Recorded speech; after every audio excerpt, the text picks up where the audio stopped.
കുപ്പിയാണ് ഉണ്ടാക്കാൻ പോണേ. ഇത് കുറച്ച് തുളസിയില, ഇത് ചെമ്പരത്തിപ്പൂവ് കഴുകി വൃത്തിയാക്കി വെച്ചേട്ടത്. ഇത് ഭൃംഗരാജ പറയും, കയ്യോന്നിയൊക്കെ പറയും. എണ്ണ കാച്ചിയിട്ട് കാണിച്ചു തരാം.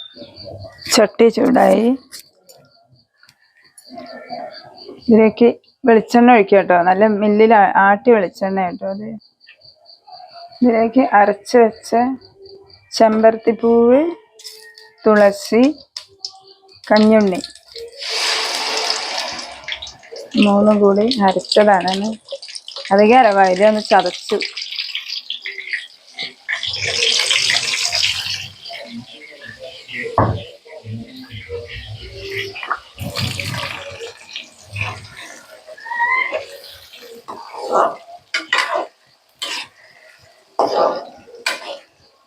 ഇത് മുടി കൊഴിച്ചിലിന്, മുടി വളരാനും താരൻ പോകാനൊക്കെ ഉപയോഗിക്കാം ഈ ഓയില്.